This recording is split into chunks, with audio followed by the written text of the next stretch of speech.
How's it going, everybody? It's your wayward boy Directionless. Today I got for you guys a deck build. It's Quest Warrior, you know, the thing that you probably are hating to see on the ladder.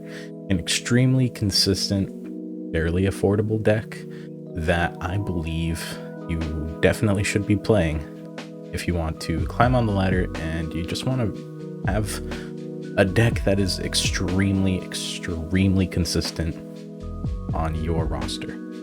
So without any further ado, let's get right into the deck build.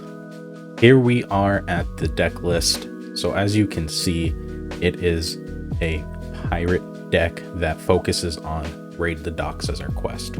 If you're unfamiliar with quests, they work in 3 phases. In this case, Raid the Docks, the first phase reads quest line, play 3 pirates, and then your reward for playing 3 pirates is you draw a weapon. The deck plays a good bit of weapons, so you always have something to grab, unless you're absolutely unlucky and manage to draw every single weapon, which I have yet to do. The deck is extremely consistent, so even if you did, I feel like that's a big anomaly, and I'm very sorry that happened to you. So the second phase, and you'll see it on screen now, reads play 2 pirates, and then you get to deal 2 damage to 2 random enemies.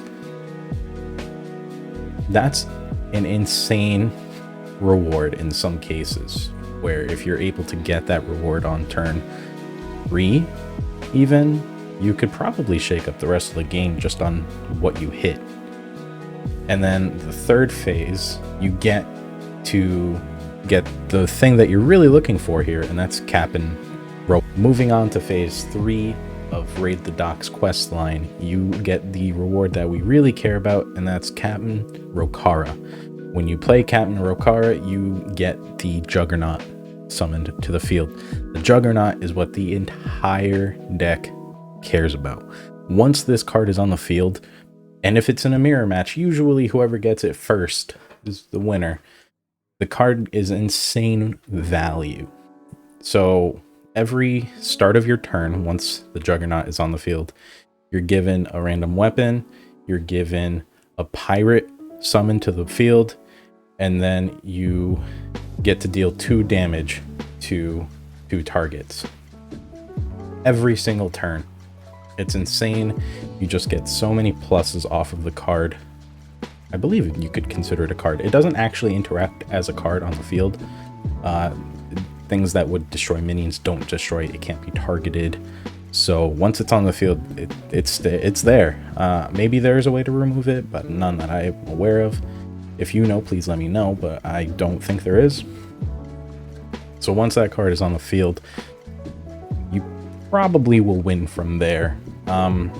Most of my games, once that card's on the board, maybe the game goes on for another turn or 2. It's pretty insane. So that's the gist of the deck. This is what we're going for, and this is why we play pirates, because Raid the Docks is incredibly powerful. So the deck is just built around it.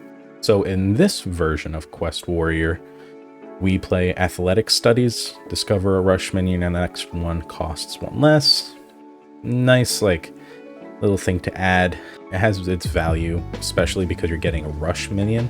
It could equal removal in some pretty nice cases once you're later on in the game. I really like Athletic Studies. You could probably do away with it. There are other versions that I've seen that don't play this, but in this version we do. And it's one of the few spells in the deck, but I believe it does give you some good value. Bloodsail, Deckhand, Battlecry. The next weapon you play costs 1 less. Like I said, we play a few bit of weapons in here, so we get a lot of value off of it. And it being a 1-drop does allow for you to, on turn 3, if you are lucky, to get the first phase, or by turn 3, to get the first phase of the quest done. So, you know, turn 1 you play Raid the Docks, turn 2 you play a 2-drop, turn 3 you play a 1 and a 2-drop. There you go, you're on to phase 2, and the sooner you hit phase 3 of Raid the Docks, the better. So Bloodsail Deckhand does give you a lot of opportunity to do that. Obviously we've covered the Docks. Shiver Their Timbers. Nice little removal. Not much to say about it. It being a 1-drop shouldn't be a 1-drop, maybe a 2-drop. But you have to build your deck around pirates to play it, although it doesn't seem to really be that much of a hindrance.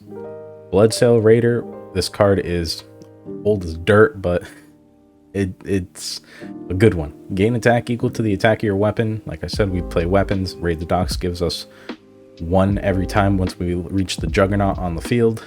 Fog Sail Freebooter. Just if you have a weapon equipped, deal 2 damage. I'll even play this card without having a weapon equipped, just to reach my quest completion. Early on, it is a very good card, but I value Raid the Docks completion more than trying to get the most value out of something like this. But it is still great when you can use it. Harbor Scamp, draw a pirate. Another card that just adds consistency. It's a 1-for-1. You play it and you're replacing your hand. Great card. My favorite card to actually have on turn 2. If you get it on turn 2, that is amazing, and just an overall amazing card. Cargo Guard. My favorite turn 3 play. You just gain 3 armor at the end of each turn.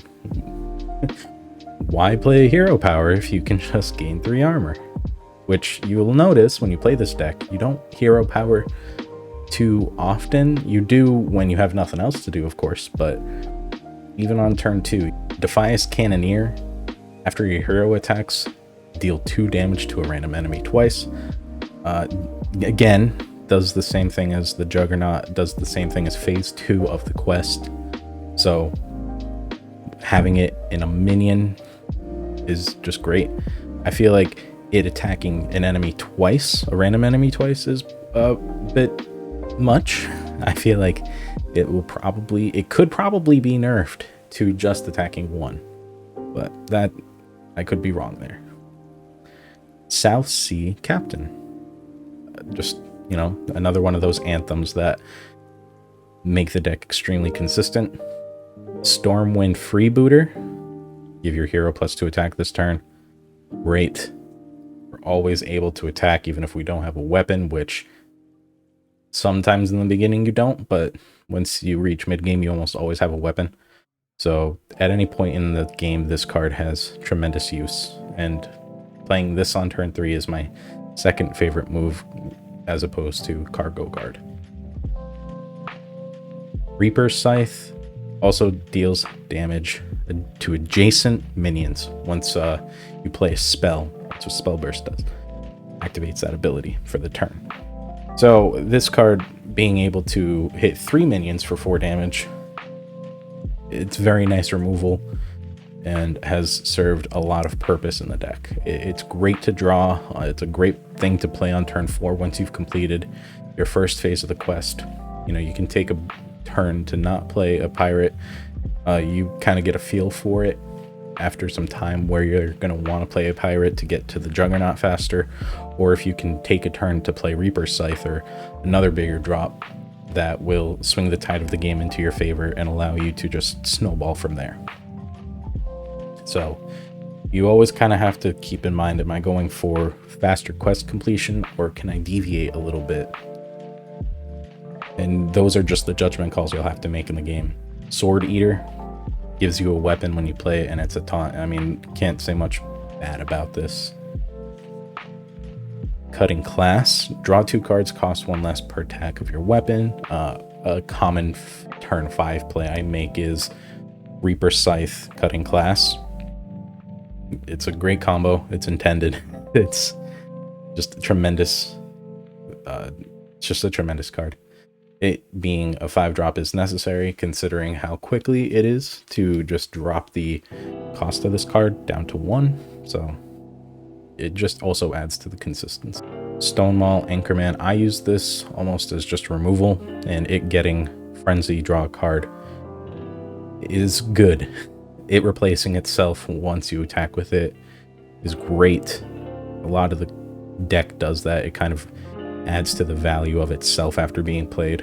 And Stonemaul Anchorman definitely attributes to the consistency, being able to just attack, draw a card every single turn until it reaches its inevitable demise, is helpful to getting one of my favorite cards of the deck, and that is Mr. Smite. Your pirates have charge. So I mentioned earlier that the Juggernaut every turn gives you a pirate onto the board. One of those potential pirates is Mr. Smite. And your pirates have charge. This is just a Leroy Jenkins on steroids. It gives your entire board charge. So I've won many games where the Juggernaut pops off, gives me a pirate, a random one, any one, really. The best one is when you get South Sea Captain and have Mr. Smite in the hand. So South Sea Captain being on the board, playing Mr. Smite after getting it, you have a weapon, you have a charge across the board. Usually you win that turn, and if not, you're set up to just win from there, unless you're extremely unlucky. But the deck has a lot of combos, and a lot of the point of the deck is to just go off and usually win way before turn 8. You'll reach endgame, but even in endgame you have a lot of options, a lot of outs. Juggernaut giving you cards every single turn and removal and damage can close out games and swing the tides to your favor once again. So the deck is not to be taken lightly. If you play this on the ladder, be very careful. Do your best. Keeping control of the board is what you're going to want to do. If you give up control of the board to this deck, it's probably game over from there. And even if you do, just having the quest line kind of gives you, the player of the pirate deck, a little peace of mind in case your board does get wiped out. So that's the deck in its entirety. I'm gonna play a couple games for you guys, and you can see for yourselves how it goes. All right, here we go. Starting off the game. Looks like it's a mirror, so the mirror's always atrocious. Again, like I said, it's usually whoever gets raid the docks off first wins. I'm not really sure that I'm set up to do that at this point in the game. Having drawn this as my hand doesn't necessarily yield good results, so we'll see how it goes. He has the coin. He could get ahead of me on raid the docks, but he does not. And I'm actually the one who will be behind this game. So taking Stonewall Anchorman, I want to do that because at the moment, it adds to my pirates, and the fact that I'm not able to play a pirate at this point in time kind of is problematic. If I draw the 1-drop pirate though, I will be okay. I do not draw the 1-drop pirate, and I don't really care for controlling the board in this aspect. I kind of want to... I'm going to kill it. I'm going to try and see if taking momentum... I kind of regret that decision already. I'm pretty afraid to play against it, so we'll see how it goes. It could have worked in my favor, considering now I'll have board control. And I can play on curve here, benefit from that. No matter what, if I wouldn't have been able to play another pirate this turn, so he's going to get ahead of me on raid the docks. Maybe I can swing the game into my favor to where... Oh, that's not good. He's gonna... Yep, shiver their timbers. And kind of clear my board out, which is slightly unfortunate, but we will have to just kind of work with it. So I don't really have the removal that I want, so I'm thinking I play on curve. Actually, I am gonna just catch up.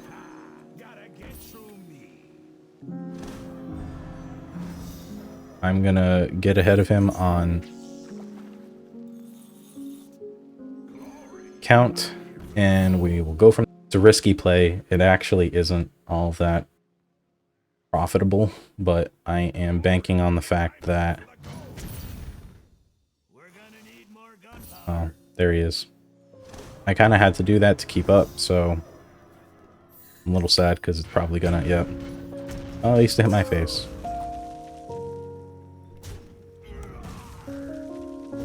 And hitting with face with your weapons is completely okay with this deck, I've noticed. Kind of is unfortunate that I'm in the predicament that I'm in now.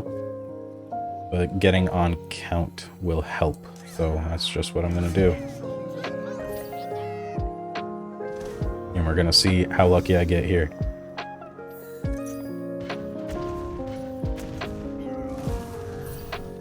Not at all what I wanted to happen. I'm just gonna hit that with my face and go from there. I would have played Reaper Scythe, but I didn't have a spell to activate the spell burst. There wasn't as much of a point to. And that card kind of scares me. But now he can't play his Captain Rokara, and he just hit me at face because he knows that he has it. If I can...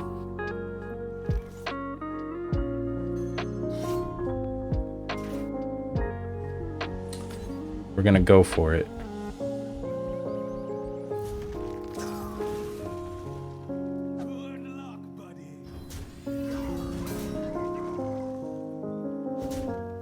I should have probably armored up before I did that, but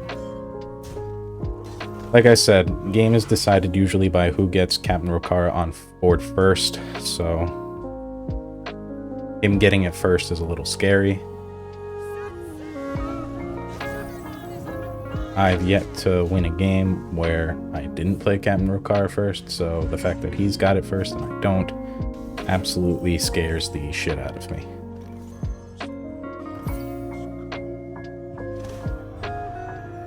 And kind of go from there.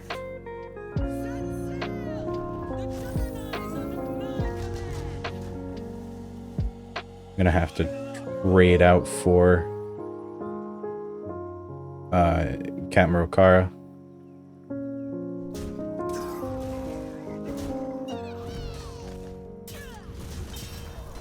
And cry, because it gets scary from here. If he has Mr. Smite, I very well could just lose right here. Him getting the 0-2 weapon saves me a little bit. And him playing that kind of tells me he has Mr. Smite.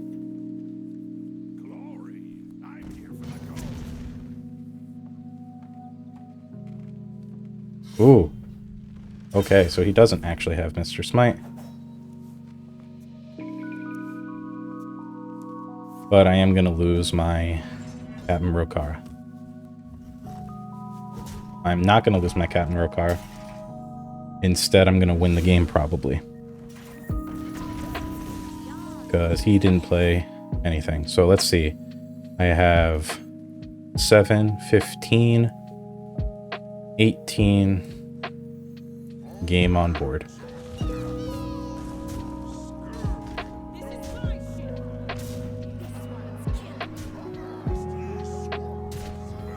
So, I know I said usually whoever gets their Captain Rokara on the board first wins, but in the event that you see there, I clearly got mine out second and won because I had Mr. Smite. So, Mr. Smite definitely makes a big difference in your games. I got first sergeant, look at that.